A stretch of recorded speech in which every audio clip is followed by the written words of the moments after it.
So we're freezing these sleeves in liquid nitrogen. Wham bam, thank you ma'am.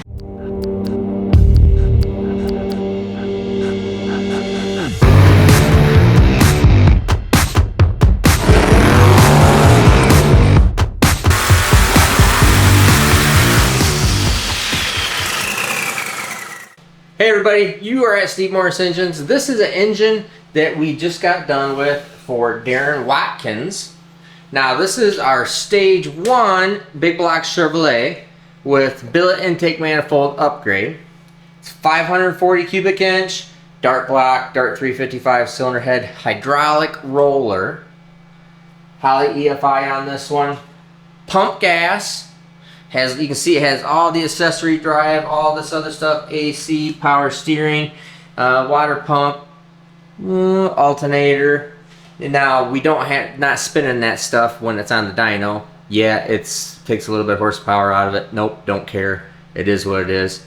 It's going to take horsepower out of any engine, put AC and power steering and alternator on. This is F1A 94 Pro Charger unit, and this is complete bracketry that we sell from Torque Storm actually. So anyways, very good piece. You know, like I said, hydraulic roller. So any of the hydraulic roller stuff in LS's, when you work on them, they got the right camshaft, the right spring package and everything. They have a significantly lighter valve than what a big block Chevrolet does. In these, in a conventional hydraulic roller, not a limited travel or something like that where we can throw some more spring pressure on it, in these, pretty common, these things will just lay over at about 6,500, and that's because very heavy valve. But given the horsepower rating that Darren was wanting to do a hydraulic roller, you're kind of limited in what we can do and what we can make happen like that. So, base compressor, you know, it has our basic package, H-beam style connecting rod. This would have probably a Cali's Compstar crankshaft. Yep, Compstar crankshaft. Just a good economical stage 1 street strip, really nice looking engine. So what we're doing here is we will dynoing it right now on the pump gas tune. Kyle's dynoing it. Kyle's been working on the tune-up and just on regular 93 octane fuel, looking everything over, and we'll go outside, we'll make a pull on this thing, and then we'll take a look at the numbers. Then we're going to convert it over to C16, add some timing, work on the tune-up a little bit, and see what kind of horsepower it makes like that.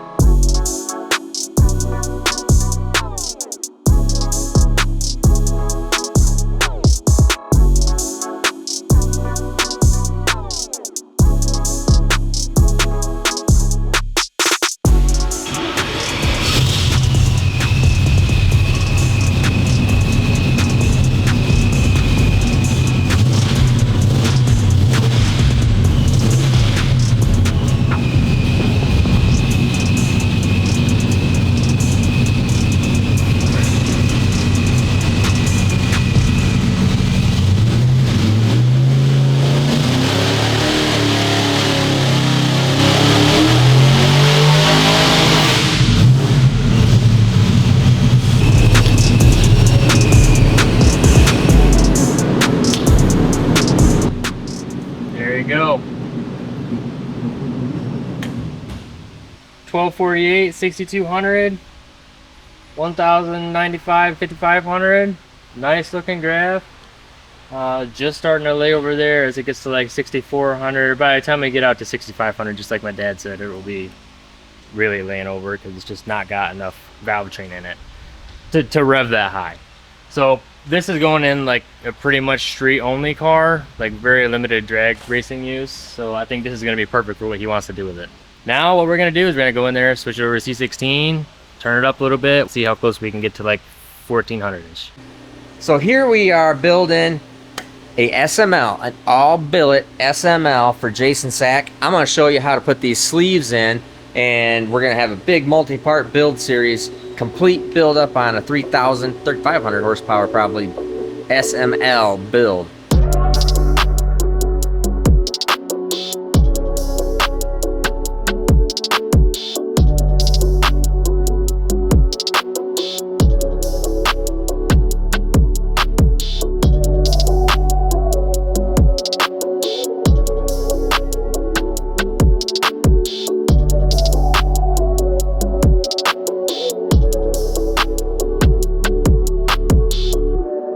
So we're freezing these sleeves in liquid nitrogen. Yes, I know how to use the liquid nitrogen. Probably not safely, but because people that say, oh, you ought to put sleeves in, we do. On this one, I wanted to put the sleeves in with liquid nitrogen because I didn't want to beat them in because sometimes it gets to be a hassle. And getting liquid nitrogen is sometimes easy, sometimes a little hard. My one supplier doesn't do it. And that thing is just about done. We'll wait till it stops boiling, which means it's super cold. And I've already checked one of these things, and these things shrink 7 thousandths. That sleeve shrinks 7 thousandths. Now obviously, I can't reach down in there and grab it. I would come out with solid fingers, so I can't do that. And it is just astronomically cold. I don't know what it is. It's like, I don't know, 400 degrees below Fahrenheit or something. I don't know, something like that.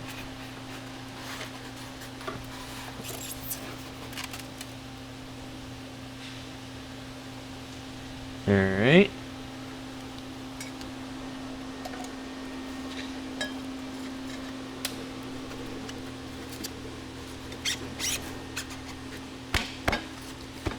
Wham bam, thank you ma'am. Okay, one down. And more to go. Alright, so I'm going to put the rest of these sleeves in just exactly like that. And then we're going to get this over into probably hone this, deck this, and hone, deck, and got to touch up a line hone. So we're going to do all the finished machine work on this block ready for assembly. I'll walk you through the whole thing.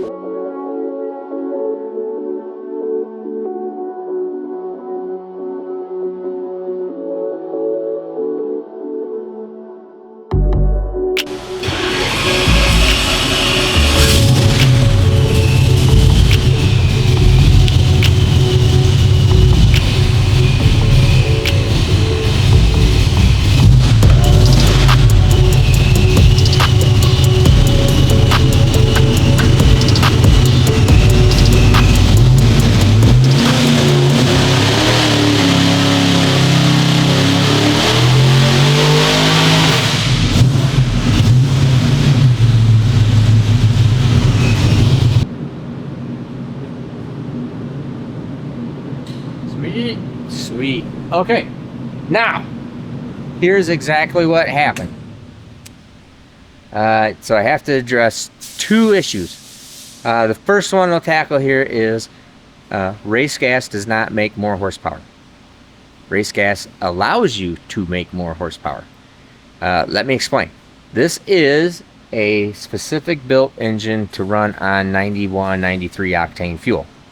It's lower compression, camshaft profiles matched. It's specifically made to run on that fuel. So when you add a higher octane, a much higher octane fuel like 116 C16 fuel from VP, extremely high octane fuel made specifically for blower applications, it will actually lose horsepower. Hence the show previous, where is it at here? Go back here. And it's not going to be super significant, but let's see here. We'll go back to that one, which was 9.